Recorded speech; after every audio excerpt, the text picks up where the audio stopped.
This is the Economic Club of Florida, a distinguished platform for discussion of the major national issues of the day. On today's program, college professor turned entrepreneur Richard McCullough, now the president of Florida State University, shares his vision on building academic innovation that impacts regional economies. I learned more in the failure of my first company than I did in any schooling that I ever had. And so my second company will sort of know now what not to do. And that's really valuable. Good day and welcome to the 552nd in our series of distinguished speaker programs. I'm Harvey Bennett for the Economic Club of Florida. Richard McCullough, the new president of Florida State University, is with us today in his first major address outside of campus. He's going to discuss the synergy of his practical research background from Harvard and Carnegie-Mellon Universities and how he plans to build similar research innovation and entrepreneurship at FSU. He'll also share his key to making university research pay off for local communities and an economy such as Florida's, together with his other plans for FSU and its 43,000 students. Now, here's Jim Murdaugh, president of Tallahassee Community College, with our formal introduction. It is a real thrill for me, ladies and gentlemen, to get the opportunity to introduce President Richard McCullough at Florida State University. And I'm going to take the time to share a lot about him because the community is just getting to know him. And so bear with me as I take you through what I consider to be a very impressive resume that led him to our community. He became the 16th president of FSU on August 16, 2021, bringing more than 30 years of academic research and leadership experience to the role, as well as a commitment to innovation, entrepreneurship, as well as diversity, equity, and inclusion. Prior to joining FSU, he served as Vice Provost for Research and Professor of Materials Science and Engineering at Harvard University. And he was there since 2012. In this role, he oversaw the development, review, and implementation of strategies, planning, and policies related to academic research. In addition, he led an Office of Foundation and Corporate Engagement and assisted in the oversight of more than 25 interdisciplinary institutes, centers, and initiatives across the university. Previously, he spent 22 years at Carnegie-Mellon University in Pittsburgh, where he began his academic career as an assistant professor of chemistry in 1990 and became the Thomas Lord Professor of Chemistry in 2009. He was promoted to the head of the chemistry department in 1998 and then served as dean of the Mellon College of Science from 2001 to 2007 before becoming the university's vice president for research. He holds multiple patents and is the founder of two companies, has a rich background in entrepreneurship and innovation. At Carnegie-Mellon, he developed a vibrant innovation ecosystem, including the Greenlighting Startups Initiative that exponentially increased the generation of university spin-out companies and corporate engagement, something that I know that our community will be looking forward to. In 2013, he was elected a fellow of the National Academy of Inventors. He is an author of numerous peer-reviewed articles, and by the way, I saw his list of peer-reviewed articles. Numerous is an understatement. It is a significant body of literature in several academic journals, including Advanced Materials. He has been an innovation, entrepreneurship, and technology transfer advisor to Oxford University, Princeton University, and Washington University at St. Louis.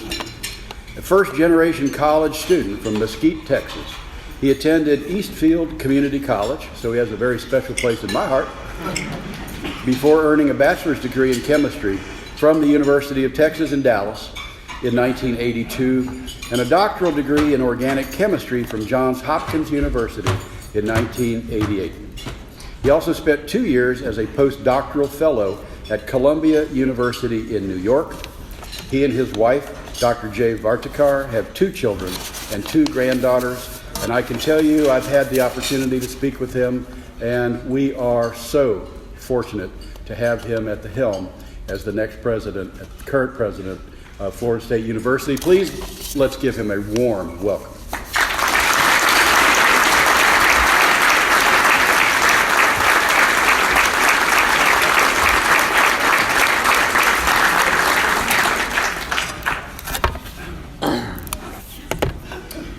Well, good afternoon to everyone. It's very nice to see all of you here today, and I really appreciate you coming out to be with all of your colleagues, but to hear me offer a few words to this august group, leaders of the Tallahassee community. I just am so grateful to be here today, and I really appreciate President Murdaugh, who not only gave me this introduction where I didn't really recognize the person he was referring to. Seems like a pretty important person, but thank you for the introduction, and thank you for the invitation. I think it was your doing, so thank you very much for that. I also want to thank Bill Moore, the chair, and President Barney Bishop, and all the members of the Economic Club of Florida for all you do. It's really a pleasure to be here. I must admit that I'm not familiar with the Economic Club until I was invited, and so and I've learned a bit about it, and it's really important, the things that you do and the support that you bring the community of Tallahassee, but also the state of Florida and the United States. The things you do are very important, and we look forward to the support that you bring not only to the community, but also to Florida State University. So my wife, Dr. Jay Vardakar, and I came here almost 4 months ago to Tallahassee and Florida State, and it's in a really special place. When I applied to Florida State, I applied on the last day for the presidential search because I was really nervous about the sunshine laws and worried about whether I would be exposed and then fired at Harvard for looking for another job. But I quickly realized that unless you're an avid reader of the Tallahassee Democrat in Cambridge, Massachusetts, you're probably unlikely to know exactly what's going on. The trade magazines in the education, Chronicle of Higher Education, and those publications don't really talk about ongoing searches, and so I think it's very professional what they did. And I came to Florida State knowing that Florida State has a very important, amazing tradition in academics, especially the Mag Lab is here. Everybody knows the Mag Lab was stolen from MIT and is in Florida State. Everyone knows that Taxol was discovered here at Florida State University, one of the most important drugs that have been put on the market. And of course, everyone knows about the storied athletic tradition of Florida State University and the Seminoles and Bobby Bowden. But what I didn't know about Florida State is that it has been a university that's been on a tremendous rise. And thanks to the leadership, the faculty, staff, students, the university has really taken off. I mean, the university is ranked in the 40s not that long ago among all public universities, and is now ranked 19. And it's just been a meteoric rise at the university. And of course, that quality that's built into the university attracts more and more quality students and faculty to this region, and it's just self-perpetuating in terms of building excellence in the community. And so when I came here and visited, I was very surprised to see how much progress had been made in such a short period of time, and I became very interested, my wife and I, in this position. But the thing that really struck me about the place was the warm, friendly, family nature of the faculty and the deans. And I didn't meet too many people in Tallahassee, just to sort of the hotel and the airport. But everybody was really, really friendly and very welcoming. And I remember I had a luncheon with the deans. This is one of the things that really struck me. There are two things that really struck me about Florida State. One is when I met John Thrasher after my initial interview, it was like it was like, some bonding experience occurred when I shook his hand and felt that we were, a kindred spirit. And then after that, meeting, this is a little bit of a light moment, meeting the current CFO, Kyle Clark, who I developed this relationship with before I got the job. And I was like, wow, I really hope I get the job because I really like Kyle and I would really like to work with him. And just the people and how much they really, really liked each other.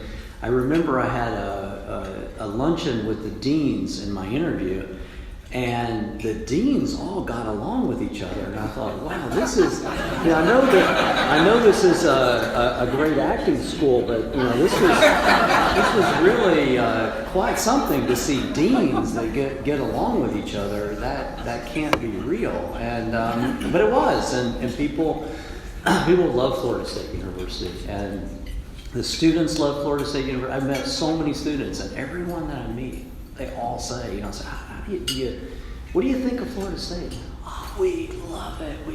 Are you having a good time? Oh my God, it's amazing in every way. And it's a really, really special place. And so we are so fortunate to be a part of the community and welcomed in. It's like being chosen as family members. And so we're just really, very fortunate to be here. When I came here, I was quickly embraced by President Murdoch and by President Robinson at Florida A&M, and we have immediately decided that we will not only continue to work together, but will continue to expand our relationship. The power of the three universities working together makes this community stronger and also contributes in ways that it's hard to imagine. Our program, for example, with Tallahassee Community College, which of course I went to community college for 3 years, and I paid my way through community college, and without community college I would not be, where I am today. It really formed the foundation for my education, and we've taken advantage of, Florida State has taken advantage, I didn't do it, of our ability to have students that go to TCC and then come to Florida State, and those are among our most successful students, and so that is a partnership that we will continue to grow, and will be very important to the community going forward. So we also have a great relationship with Florida A&M. We have a joint engineering school, and I'm dedicated to do everything I can to make sure that that's as successful as it could possibly be. We've been together many times and already, and we will continue to work together. So I just thank you, Jen, and President Robinson for your partnership. Today I want to talk to you about the goals and the vision that we have at Florida State, and I think I wanted to focus on, this is the Economic Club. One of the things I learned in community college from my English professor is you should always know your audience. And so since this is the Economic Club of Florida, I'm going to talk to you about economics and economic development and what Florida State and our partners, but focusing on Florida State, what we hope to bring to the economic development of Tallahassee and Florida. And universities play a huge role. We're a powerful force in what we can do for the community as we partner with the community, because we teach the future. We have the students that create the next generation of startups. We have the students that are employees. Hopefully we can keep here in the state of Florida and Tallahassee.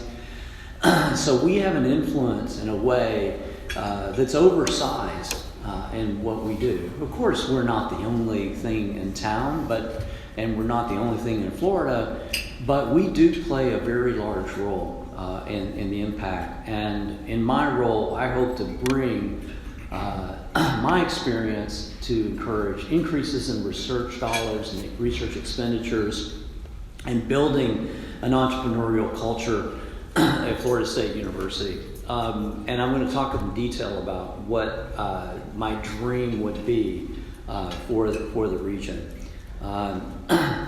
Let me talk about how these two particular areas of focus are so important for taking Florida State to the next level. As we build our research expenditures and our innovation and entrepreneurial culture at Florida State University, these are important aspects to continue our rise in our rankings within the United States. Last year we rose 3 places in the rankings among all universities. Although we remained 19, 3 people we were tied with went down, so we went up by not moving at all. But we did strengthen our position in the rankings. Our goal is to get to become an AAU university. It's a small number, 35 or so, of the top universities in the United States. Those are research intensive, innovation forward, entrepreneurial universities are among the best universities in the United States. Florida State already has the quality to be one of those AAU, Association of American Universities, to be a member of that group. But we have to do a few things: raise our research profile, innovation profile, and do a better job at telling our story, marketing all the amazing things that have been going on at Florida State University, and something we're going to make. We're already on it, and we're going to continue to do that. One of the reasons that grant money and research funding is so important to the community is that these dollars circulate directly into the community. If we build a strong research program at Florida State University, we will continue to pump money into the region in ways that you may not exactly know about. So we have very strong physical sciences at Florida State University with a storied tradition in physics. I think Fermi was at Florida State University. We've had 2 Nobel Prize winners. Schrieffer was there as well. So in physics has led at least a couple of Nobel Prize winners. We have the National Magnet Lab, which I've already mentioned, which is the world's best magnetic lab in the world. You may ask the question, why? So what? You can make a big magnet. What does that? What does that do for you? How can I relate as a normal citizen of Tallahassee to making a big magnet that has a big magnetic field? Well, let me tell you. So, and I'll try not to get off the subject and put you all to sleep. But there's a very important new area of science called quantum science and engineering. Quantum science and engineering has been a new discovery where they've been able to create new phenomena and materials, or discover new phenomena and materials that they've never seen before. And this is incredibly important because if you look at the way that computers work today, they use silicon chips. Silicon chips are essentially switches. They let the electricity go through the silicon chip. That is called registered as a 1, let's say, and then, or it doesn't let electricity go through the switch or the silicon chip, which is a 0.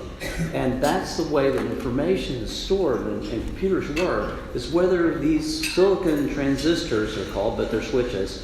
Transistor is a fancy name for switch that you can turn on and off. And whether that electricity is flowing or not is the way that all information is stored, and your iPhone works and everything that you could ever imagine. In quantum science and engineering, they've discovered that you have a switch with a 1 and a 0, but in these new weird quantum materials that have correlation of electron and magnetic interactions of electrons and various quantum states that I could go in and make your head explode. You can have 4 states at the same time at one single atom. And so if you can have 4 states at one time, 0, 0, 0, 0, and you can imagine the combinations. And not only that, these things can be variable depending on what the magnetic field is. So these weird magnetic materials, topological insulators, and all these sort of weird things that happen in these new phenomena get tested at the mag lab, and these big magnets help to discover these new phenomena. Why is that important? Because instead of making a computer the size of this room, I can make a computer this big, because now on every atom I have multiple, not 4 states, but a lot of states that I can put into one single atom. And so computers can get really, really small. You can't figure out what the information is, and so cybersecurity equipment is really good, so you don't have to worry about people hacking into your bank account, or foreign adversaries, stealing information from and getting my credit card information and all this kind of stuff. So it's the next revolution of the computer age, and the Mag Lab is leading that. So it's important, and we bring in a lot of money, and the Mag Lab leads that from the National Science Foundation, leading to $275 million that come into the university that gets spent every year on research, plus another $100 million that Florida State University invests in research expenditures. So $375 million go into the economy locally from the research expenditures that happen at Florida State University. And these go to buy stuff, hire people. It's not just paying people to do jobs that then spend money at the restaurants, and all of these things are really important for the economy, the local economy, and we're going to drive that up. We ought to be $500 million, not $275 million. If you look at Ohio State University, it's ranked 17, we're ranked 19. They bring in $684 million in research. University of Pittsburgh, $850 million in research. So we ought to be at $500 billion in research. And you may ask, why aren't you at $500 million in research at this time? Well, what happened was Florida State, the number of students at Florida State, people love going to Florida State, so the number of students that are applying to Florida State just kept going up. And if you look at a graph of the number of students over years, it goes like this. It's just, the number of students has just increased dramatically. And the number of faculty members has increased like this. And so basically we have not increased in our faculty members, tenure track faculty members, whereas our students has gone up dramatically. And so the only way we can solve the problem is hire a lot of teachers. Okay? Teachers don't bring in research dollars to the university, and so we have this gap that we need to sort of figure out how to correct and drive that up. This year, I've authorized 150 new faculty searches at Florida State University, the largest number that we've ever had. We went in, we looked at the financials. This is one of the reasons of being an academic geek in that academic administration. I can go in and look at the budget and find ways to loosen up budget items and help the school so that we can have more and more searches. Instead of 1 per department, we have 3 to 5 per department, because we're helping the departments do that. And that translates in a couple of years to more and more research dollars being brought into the area. Why is that important to the Economic Club of Florida? Because you care about Tallahassee, you care about growing Tallahassee and the economics of providing good jobs and supporting the great things that we have, the great shops, the great restaurants that we have, and all of this has an impact on the local community. So we're trying to do what we can at Florida State to make an impact to the community. We're starting to bring in huge grants, $16 million to the Mag Lab from the NSF as a recent grant, $15 million from the National Institutes of Health to foster faculty diversity in health sciences. So we're already starting to see a big impact in terms of what we're doing in the area of research at the university. To help us do this, we're looking for a new Vice Provost for research to lead the university, to help us drive up our life sciences research and our portfolio, and probably in 3 or 4 months we hope to bring somebody in that will help us in that regard. In addition, this person is going to be very helpful in driving an entrepreneurial culture at Florida State University. So in the 2 pillars of making an impact in the community from the university, we have research dollars coming in, and then we have creating jobs. If we're going to create jobs in the community, something I know a lot about, then we need to create a pathway for our students and our faculty members to create companies. we're doing a lot of great things. Before I came here, we got $100 million from Jan Moran and the Jim Moran Foundation to establish a new college of entrepreneurship. The undergraduate programs in the Moran College will rank #1 in Florida, 19 in the nation in terms of education and entrepreneurship. We have a living and learning community at Florida State where we have our students live together and take the same classes as your students who want to start companies. And we're trying to provide more and more infrastructure to teach them how to do that. 50% of the engineering graduates at Harvard Universities started a company as their first job. 50%. These students want to start companies. The hope that comes with that is so powerful that we just need to get out of the students' way and provide opportunities for them to do that. And we will continue to do that. We're already seeing some things happening. You know, there's the new company with called Nightcap that gained national attention. It's a little thing you put over your drink so it makes sure somebody doesn't spike it in the bar. And they were on Shark Tank, and they're off to a really nice start. And there's some other really cool companies that we're seeing that are really being driven by the students. And we're working hard on trying to create, but right now we have no policy. We don't have a policy for starting companies or telling the students what they can do or what the faculty can do to start a company. So the first thing we need to do is we need to tell people, instead of saying, somebody comes to us and says, hey, I want to start a company. And I think what they've been told in the past is, oh my God, no, you don't want to start a company. The conflict of interest is a nightmare, and you have federal funding, and oh my God. Well, no one has more experience in being conflicted than me. I've had more conflict of interest than anyone has ever imagined. I started companies at Carnegie-Mellon too, and I was in charge of conflict of interest. So who's more conflicted than the person who's overseeing conflict of interest and then creating the conflict of interest at the same time? So the problem is not conflict of interest. If you don't have a conflict of interest, you know, you might not be doing something interesting. You know, conflict of interest is not a crime.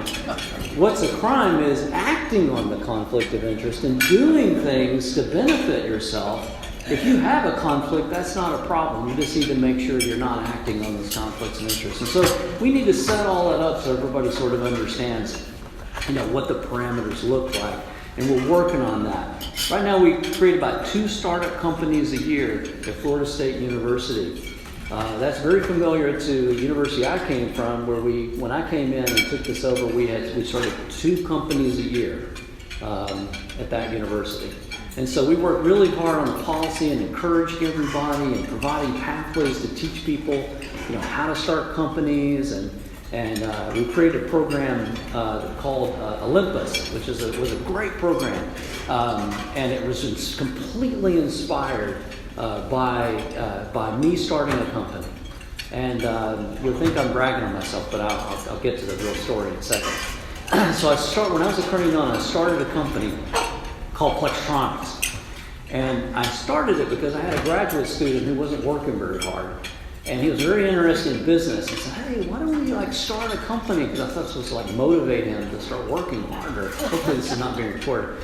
And, so he got very excited by this, and he finished up his PhD, and we learned how to start the company, go to business school, and the company took off, and it was very successful. It ended up, at one point, the company was worth $150 million, had 80 employees, created 80 jobs in Pittsburgh. It was a very, very successful company at that time. And what happened was remarkable. We had 0 companies that came out of the chemistry department at Carnegie-Mellon University, 0. And after I started my company, about 4 years later, we had 6 companies that were started by the faculty members in the chemistry department at Carnegie-Mellon University. And I call this the Rick McCullough effect. Because that led to Olympus. And again, you may think I'm bragging, but my colleagues looked at me and they said, if that idiot Rick McCullough can start a company, imagine how successful I can be, because I'm really much smarter than he is. And I really truly believe that was the case. And so they would come to me and go, how did you do it? How did you do it? How do you start a company? Well, you got to find, you got to hire a lawyer. You got to incorporate in Delaware. They have the best corporate law. And you don't have to pay the lawyer. Don't worry about that. You can pay the lawyer later once you get some money. And collect some money from friends and family. Try to find somebody that's a business person and, a CEO. And then you can, go from there and you can raise money various ways, etc. You're going to need space and things like that. And so this sort of an approach and encouraging faculty to start companies led to an average of 14 companies a year being created within a 5 to 7 year period. 14 companies a year. That's based on patents. So that's not even the number of companies that were coming out of the university. The number of companies coming out of the university is about 55 companies a year. There's about 40 student companies that came out. What happened? All we did is we stood up and we said, we want you to start companies. And we're going to provide a pathway to teach you how to do that. We're going to make it easy for you. So I want to do that here at Florida State University. Why does that make a difference? The reason that makes a difference, because if you look at what happened at cluster zones in the United States, you can look at Silicon Valley. Silicon Valley was essentially a brainchild of Stanford University and trying to create an ecosystem between the great technologies coming out of Stanford and locating that and trying to build startup companies that led to venture capital coming in and essentially created the IT industry. But that IT industry was not in Silicon Valley. It was initially on Route 128 in Boston. And they basically blew it in terms of keeping those companies in Boston. I mean, it's cold in Boston. It's one of the reasons people leave Boston. It's a great place, wonderful place to visit, very cold. And so Silicon Valley seems like a warmer place and probably it's a little bit hard to keep everybody. But that led to huge industry, probably the industry of the United States, in addition to higher education, we lead in the United States, one of the few industries we actually lead in. And that was university driven. If you look at Boston Life Sciences and the transformations that happened in Boston because of Harvard and MIT and all the hospitals there, led to huge booming life sciences and amazing amounts of jobs in Boston. But we in Tallahassee and Pittsburgh, we cannot be Boston. We cannot be Silicon Valley. This is one of the fallacies behind these sort of approaches. So Pittsburgh, I used to say, is not like Silicon Valley and Boston, but it's like the rest of the United States. And so Pittsburgh is a good model for places like Tallahassee. So what did we do? We created, and I did this not alone. I had a lot of help. Provost Mark Campbell was a brilliant guy, and we did a lot of this together. We encouraged people and students to start companies in Pittsburgh. This creates jobs. This also creates a culture by which the students stay in Western Pennsylvania. 65% of these companies failed.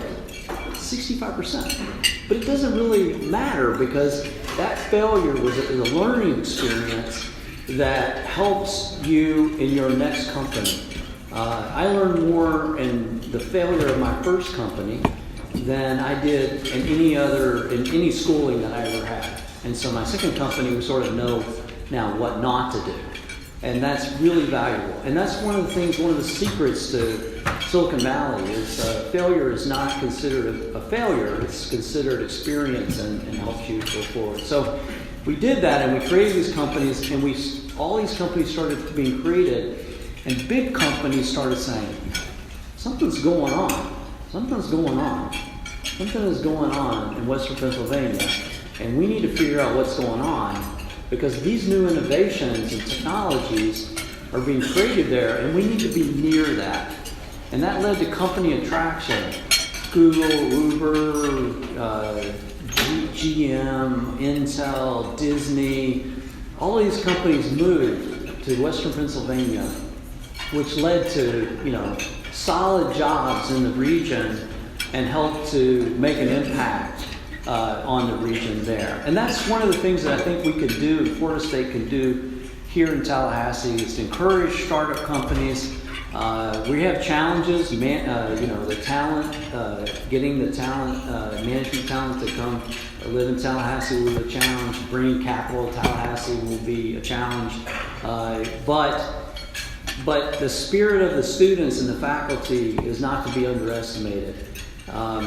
My former provost, Mark Hamlet, said to me, I saw him a couple years ago, and he said, "Rick, I think we really made a difference in Pittsburgh by doing all this stuff with these companies and starting companies and stuff." And I said, "Well, how do you know?" And he said, "There's probably 6 or 8 really good restaurants in Pittsburgh now."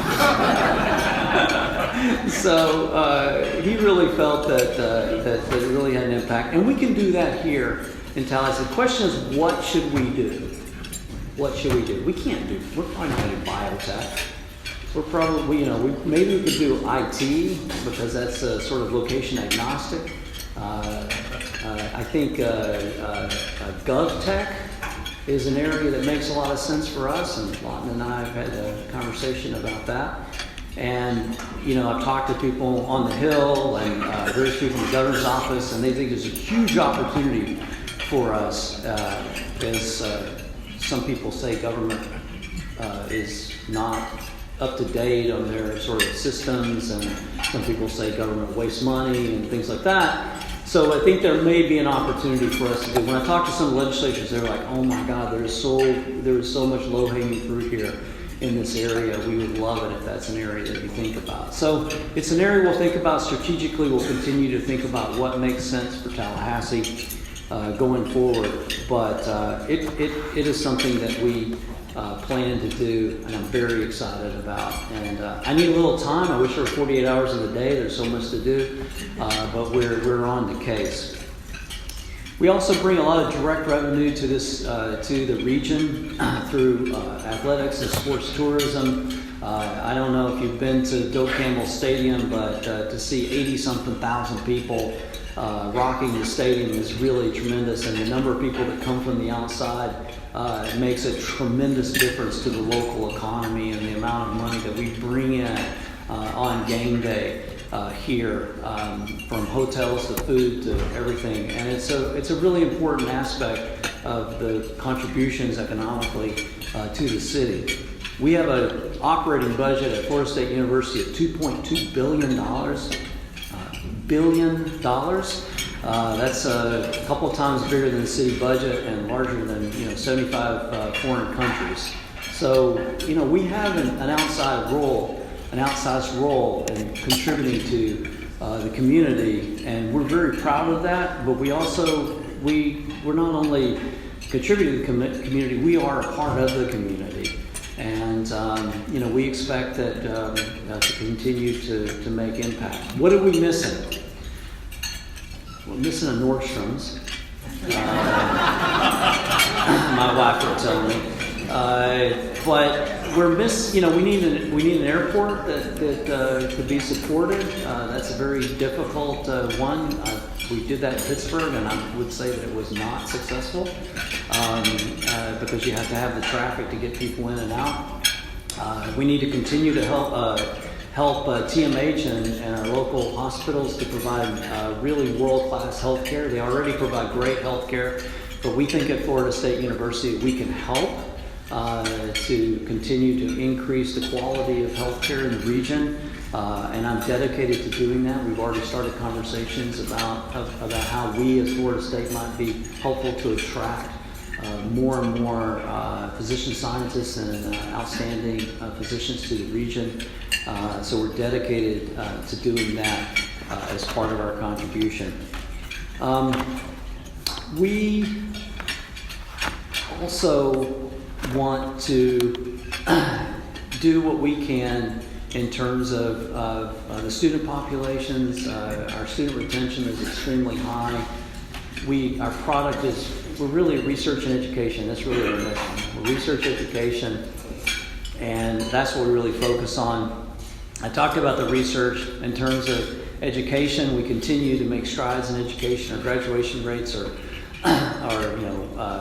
getting higher and higher every year. 6-year graduation rates are among the top in the nation, and have been really a driving force by helping us to make a difference in our rankings, but in student lives. The greatest thing about being in academics is that, and President Murdaugh would tell you this, it's the students that make the difference. I mean, we help them, and we're in a privileged position to tell them how good they are. They are good, but we tell them that, and it has meaning. And that ability is what we benefit so much more than they benefit from at the end of the day. And so that's one of the things I love about Florida State, is that we are a family and a wonderful place, and we're there to help and encourage students and to make them be the best that they can be. Our student success has been a hallmark of what we do at Florida State, and as I will quote the Reverend Holmes, was at a service a few weeks ago. He said, he pointed to me and said, "Mr. President, I'm almost done. Don't worry, I'm almost done." I'll say to you, I'm almost done, so just bear with me for another minute. I think I just looked at my watch, and he caught me, and so if you haven't done that, you should go do that. That's a really amazing experience. But our student success has been absolutely fantastic. You may not have heard, but we just won the top student success award in the entire United States. I think it was about a week or two ago. It's the Association of Public and Land Grant Universities, APLU. That's basically, there's AAU and APLU. Those are the two big societies. We won the Student Success Award for our recognition of comprehensive effort to support all students in earning their degrees. We're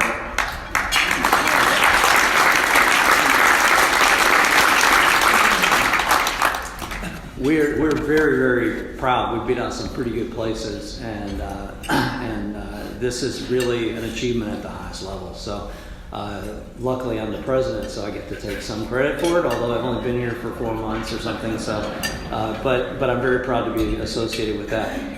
What's really interesting is that we eliminated the disparities in graduation rate by race, ethnicity, and income levels. We have no equity gaps at Florida State University. That is incredible.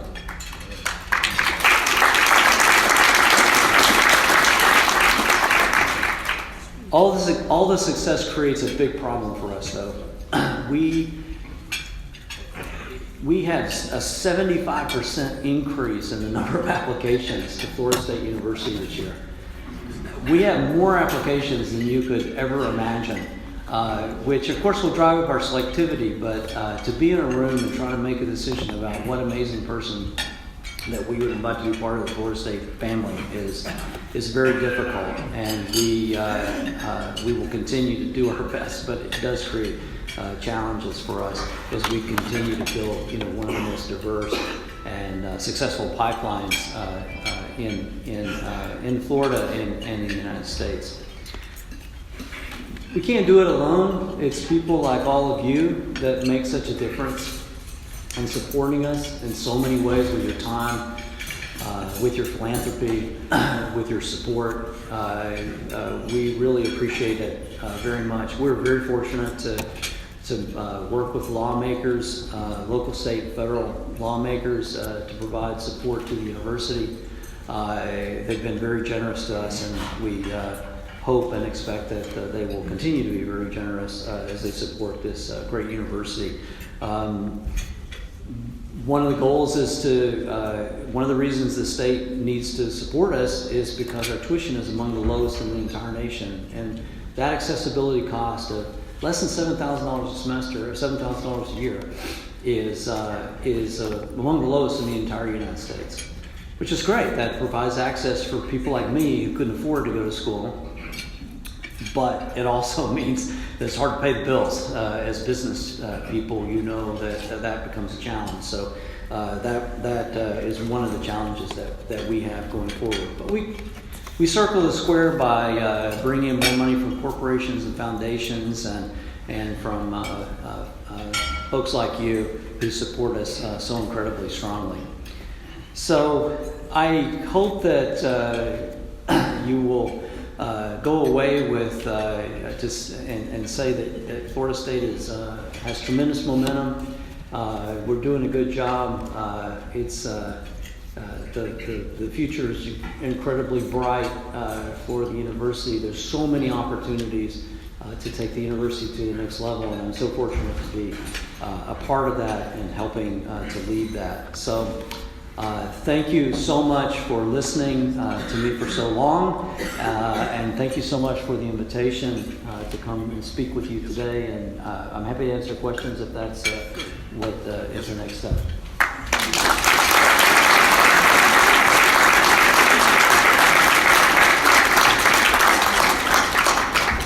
So if you'll please ask a question and not make a speech, we'll appreciate it. Thank you. Thank you, President, and welcome to Sunshine State. Thank you. As a double alumnus of FSU and also a graduate of the community college system like yourself, we have great, tremendous opportunities here. We've got a thriving business community a lot of people don't really know about, that Jim does, of course. But to talk a little, if you would, about sort of maybe one or two strategic ideas that you have to really build on the great work that we have from TCC, which is recognized one of the best community colleges in the country, recognized by the African Institute, among other things, as well as our friends at FAMU. Thank you. Thank you for the question. President Murder and I have already met, and we've already had discussions about how we might continue to work together to support new programs. I think there's opportunity. One of the things that I can help to bring to the table is that,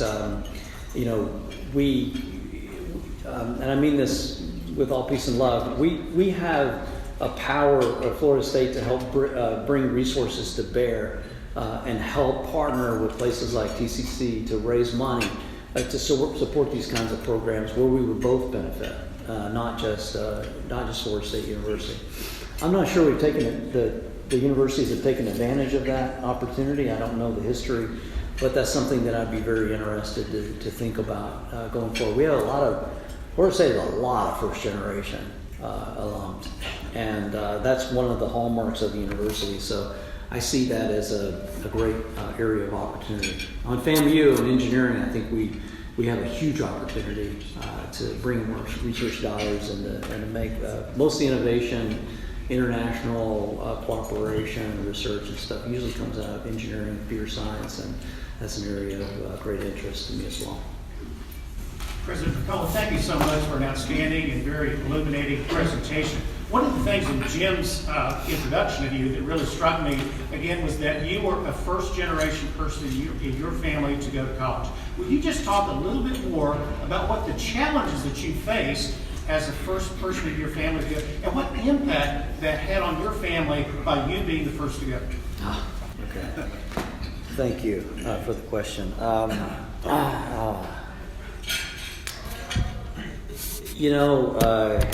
It was incredibly challenging because my parents couldn't afford to pay for me to go to college, and I really wanted to go to college so that I did not live the life that my father lived in terms of living death of a salesman and going from job to job and the struggles that they had. I just wanted to stay in school as long as I possibly could so I could have a job and I wouldn't get fired, or at least I had a decent job. And so my motivation was just to stay in school so I could have a decent job. And I was smart enough, I knew that I was smart enough because I didn't really do any homework in high school. I did all of my classes and I didn't study for tests, and I still made A's and B's. So I knew I was pretty smart. So I thought college made a lot of sense and heard that was important. But I had to work my way through school. I had very little money. I tried to move out and live in an apartment, and that was a disaster. And I had to almost flunked out of community college and had to drop all my classes except for two. And then right when I was ready to go to University of Texas at Dallas, which was about 30-something miles away, I burned the engine out of my car. And so I had no car. And so I had to find a friend of mine that will go to the same university that I was going to, and then take all the same classes that he was taking, so I could ride with him back and forth to college. And then I had a job at Baylor Hospital, and I had no car, so I had to figure out how to get from 15, 20 miles away from the university to the hospital. And it's really my friends and people who bailed me out that allowed me to really make it. I was the first one in my family to get a degree, and I don't know how many people now in sort of my brother and sister, cousins level have degrees now. But again, if he could do it, I could probably do it to effect. And so it's probably 6, 7 people in the family, and my my cousins and children of my brother and sister and stuff that have degrees now. One has just got his master's degree in psychology, and another one's going to Rice. Hopefully he'll get into Rice. He's a really smart kid, and do that. So it was a big challenge, and I have no idea how it all worked out. It was just I always tell people that it's just you just have to think of it like a job. It's not instant gratification. You just have to keep after it, and it's not how many times you fall down, it's how many times you get up, and just that drive of not wanting to struggle was part of it. But thank you for the question. Thank you, Mr. President, for being here today and speaking with us. As an employee of a GovTech company that's actually based here in Tallahassee, I 100% agree with you creating a GovTech program here at Florida State University. My question is, are there any plans on assisting Stage 2 companies that are already established and are doing business in the state of Florida by creating talent pipelines? Yeah, that's a great question. This is something I know a lot about, and it's a very complicated set of pathways. So companies start out, as you know, and a typical company like yours, bootstraps itself and maybe gets some money from the government. If you're lucky enough to get a contract, you can bootstrap the company. But most companies, need infusion of capital going forward. And you can borrow money from the bank, but you got to have something to, some equipment that they can sell if things don't go well. And then to have a network. The other area to look is really angel investors, which are high net worth individuals who are willing to put their capital at risk for really companies that might be 65% of them are going to fail. And it's a special investor that has the patience to do that. I think creating that network of angel investors in this area would be important. It's not for the weak to be involved. One of my investors lives in Naples, and he has a Newland Capital, and he invests in a ton of very early stage companies with the idea that almost all of them would fail, but if he had a big piece of 15 companies, 1 or 2 of them are going to take off, and then he's able to get his capital back. Venture capital just doesn't work that way. Venture capital is they have limited partners, high net worth individuals, pension funds or whatever, investment funds that invest in their funds, and they have a 3 to 4 year window on when they need to return that money to the limited partners who are their investors. And in most companies, unless you're an IT app company, you're not really going to realize any kind of profits or anything in 3 or 4 years. So the matchup between tech and venture capital just doesn't make any sense at all. Private equity just doesn't make any sense at all. So that sort of, quote, valley of death or, stuff like that. And also, venture capitalists, they're just looking for companies that are already, you're just right on the curve and you're ready to hit a home run, and then they invest and then off you go, and then they make a lot of money. So that's their model. So one of the things that we did at both at Harvard and at Carnegie-Mellon was we raised philanthropic evergreen gifts to the university where there would be money that could be invested in companies, sort of early stage, first and second stage companies, where the university would take a piece of the company, but the capital would go into the company and the equity held by the university, not to make money, but just as our piece, with the idea that if anything hits, or we get the royalties, the royalties back on the products, that we would take all that money and reinvest and make an evergreen fund. And so evergreen funds is one way to do that, where there's sort of low risk.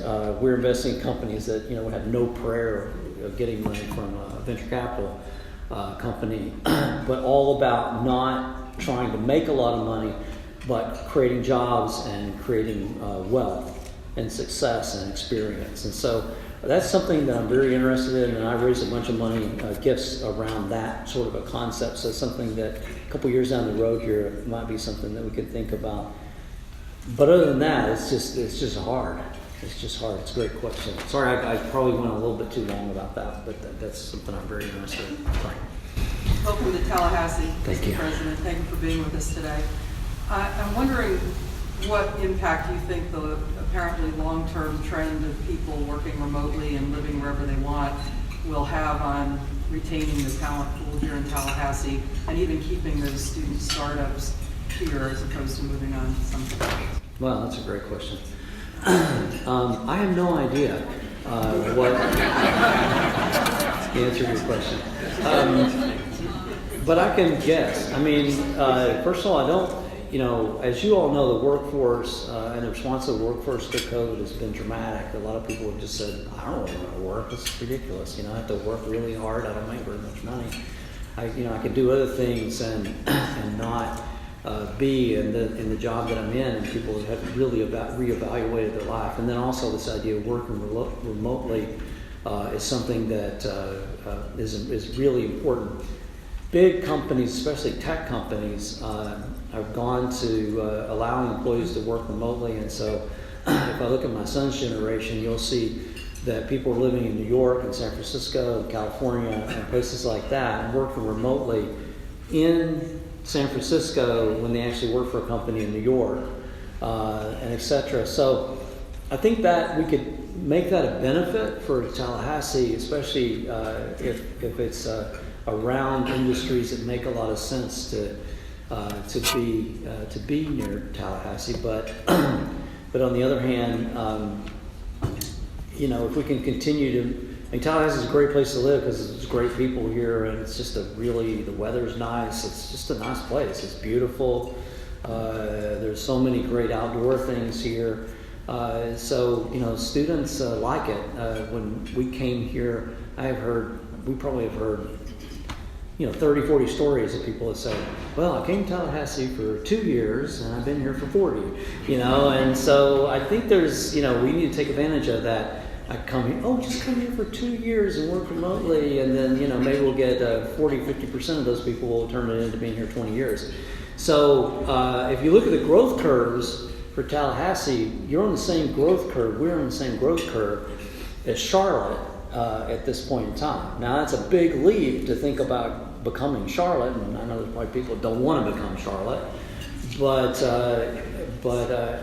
I would like, personally, I would like better transportation and Nordstrom's. That would be nice. Those are the only things that would be, because it would be great to go nonstop to other places. Transportation is very important, and so that's one good reason. And then just the quality of life. And we already have amazing quality of life, amazing people, so if we could make it even better, that seems like a good thing to me. I haven't really encountered too many people that say they don't want to see that happen in Tallahassee, but people tell me they exist. So it must be true. So this will be our last question. Yes, ma'am. Go ahead. Okay, thank you so much. My name is Michelle Mission, and I teach at Florida State as an adjunct in the clinical mental health counseling program. And I also teach at Florida as an associate professor in the same program. Clinical mental health counseling is so important, and that's a great retention factor to consider. And I know that speaking to my students at Florida State, there is a long line. There's a backlog in trying trying to get into the counseling center. I have two of my own children who graduated from Florida State, and I told them, use that counseling center. Go over there and use the counseling center. They used to have unlimited, visits. And so I'm just wondering about your plans, and I love your vision. Congratulations. And I understand you're hiring lots of professors, but for the mental health counseling clinic for the students, is there a plan to expand? What is the trajectory of that so they would retain those students? And I'm also a psychotherapist, so I know that helps to retain. So thanks for addressing that. Thank you so much for the question. So it's a great question. I have two responses. One is I want you to look up Amy Heck's email, or you can get it from Marissa. And I want you to write Amy Heck and ask her what we're doing in this area, because I addressed this very early on when I came in. That's an area of great concern that we have not provided. We need to provide more and more services to our students around mental health and counseling. So, and I think we're on it, but it's very recent, and so it'd be great for you to sort of ask her and see if they've made, what she says. And if she doesn't tell you enough, let me know, and I'll go back and circle back and see if we can, get that going. This is a major. I don't want to end on this, but this is a major issue for young people today. I mean, my opinion. Social media creates this illusion that everybody's living the perfect life, and it puts incredible pressure on young people as they don't believe sometimes they're living the perfect life that they see on Instagram or Facebook or whatever. And that has created a lot of anxiety. And then, when I grew up, it's like, if you go to college, you get a job and you're going to be okay, everything's going to be fine. That's just not the case. You say, oh, it's going to be fine, Well, they graduated from college, it was a great recession, graduated from college and then COVID. And so, they had to face some really challenging things that we did not have to face. And that's created, not necessarily, maybe increasing suicide, I don't know, but this, what I call this area where people need to be seeing counselors to help them through this. They're not, they don't necessarily need to be medicated. They're not a crisis situation. But that population, and as you know better than I do, is growing exponentially. And that is a real challenge for universities, and it's a real challenge for our society. So I think counseling makes a huge difference. And, it's something that, we, of our generation, your generation, whatever, it's probably more stigmatized than it should be. It's just talking to somebody. It's like having a friend that you can talk about how, that Marissa Langston's very annoying or something like that. Sorry, pick on you, Marissa, without having to tell somebody that might say, go tell Marissa that she's annoying. But, it's something that's very important to be able to sort of share things that your fears and things like that, and just talking it out makes a huge difference. And we don't have enough people to do that, and that's important. I feel your presence. I'm sorry.